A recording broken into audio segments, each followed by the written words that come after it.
या संदर्भातली घोषणा त्यांनी थेट बीडमधून केली। मुंबईतल्या आझाद मैदानामध्ये आपण हे आंदोलन करणार आहे। 3 कोटी मराठी मुंबईमध्ये येणार आहे। जरांगे पाटलांनी हा दावा केल्याचं आपण यावेळेला पाहतोय। मुंबईतल्या आझाद मैदानामध्ये आमरण उपोषणाचा इशारा दिल्यानंतर मात्र सरकार या संदर्भात काय प्रतिक्रिया देतं ते पाहणं देखील महत्त्वाचं ठरेल। आझाद मैदानामध्ये या उपोषणाला सुरुवात करणार असल्याचं जरांगे म्हणाले।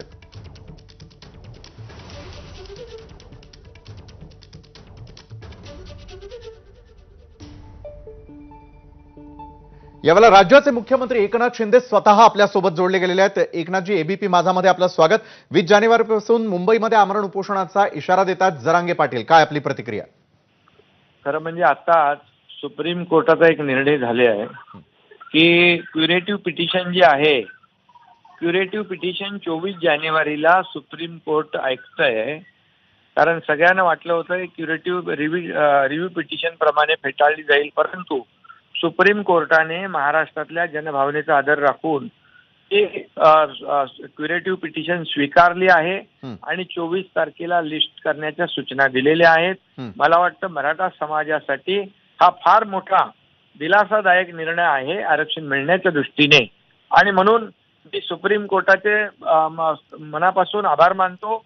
आणि या 24 तारखेला जे क्युरेटिव्ह पिटिशन मध्ये ज्या बाबी या ठिकाणी मांडल्यात त्या मराठा समाजाला मागास सिद्ध करण्यासाठी 24 तारखेला वकिलांची तज्ञ फौज जी आहे आमची सरकारच्या बाजूने बाजू मांडेल।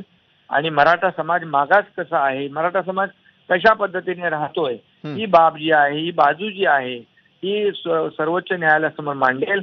आणि सुप्रीम कोर्टामध्ये निर्णय घेताना ज्या त्रुटी ज्या मांडल्या होत्या, ऑब्झर्वेशन जे नोंदवली होती ते दूर करण्याचं काम या ठिकाणी 24 जानेवारीला आमची फौज पूर्णपणे वकिलांची करेल।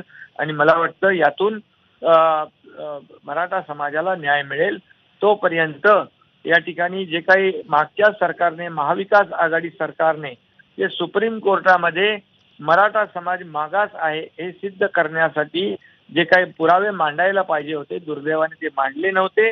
त्यामुळे जे आलेलं अपयश लक्षात घेता यावेळेस पूर्णपणे, परिपूर्णपणे फुल प्रूफ बाजू सुप्रीम कोर्टामध्ये आमच्या सरकारच्या वतीने आणि मराठा समाजाच्या वतीने निष्णात वकिलांची फौज त्या ठिकाणी बाजू मांडेल आणि मराठा समाजाला न्याय मिळवून घेण्याचा सुप्रीम कोर्टाकडून प्रयत्न करेल। तोपर्यंत इतर सर्वांनी संयम राखणं आवश्यक आहे।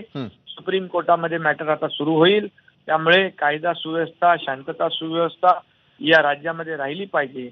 जाती जातीमध्ये तेढ निर्माण होता कामा नये याची काळजी सर्वांनीच घेतली पाहिजे। आणि म्हणून माझं सर्वांनाच आव्हान आणि विनंती आहे की आपण सुप्रीम कोर्टाकडे आपण ज्या काही बाबी मांडायच्या आहेत त्या मांडू आणि मराठा समाजाला न्याय मिळवून घेऊ। बरोबर आहे एकनाथजी, एका बाजूला आपण संयम राखण्याचं आवाहन करताय मराठा आंदोलकांना, मात्र मराठा आंदोलक जर मोठ्या संख्येनं मुंबईच्या दिशेनं निघाले तर मात्र तुमची पुढची तयारी काय? हे आता मी एकच सांगतो तुम्हाला की आता एक चांगली बाब म्हणजे ओपन झालेले विंडो ही सगळ्यांच्या दृष्टीने, मराठा समाजाच्या दृष्टीने सुदैवाची आणि जमेची बाजू आहे, दिलासादायक बाब आहे। आणि आपल्या सगळ्यांचं आंदोलन करते काय, सरकार काय, विरोधी पक्ष काय, सगळ्यांचं एकमत आहे की मराठा समाजाला आरक्षण मिळालं पाहिजे आणि ते 24 तारखेला सुप्रीम कोर्ट ऐकतंय। त्यामुळे कोणीही घाई गडबडीने कुठलाही निर्णय घेऊ नये, संयम बाळगावा, हेच आवाहन मी या ठिकाणी करतो। धन्यवाद। नक्कीच। राहुल कुलकर्णी आमचे प्रतिनिधी देखील आपल्याला प्रश्न विचारतात। राहुल सर, फक्त 2च प्रश्न आहेत माझे। तुमचं मनोज जरांगे यांच्याशी काही बोलणं सुरू आहे का, एक? आणि श्री मनोज जरांगे यांची जी मागणी आहे की सगळे सोयरे, या संदर्भामध्ये राज्य सरकारची फुल अँड फायनल भूमिका काय आहे?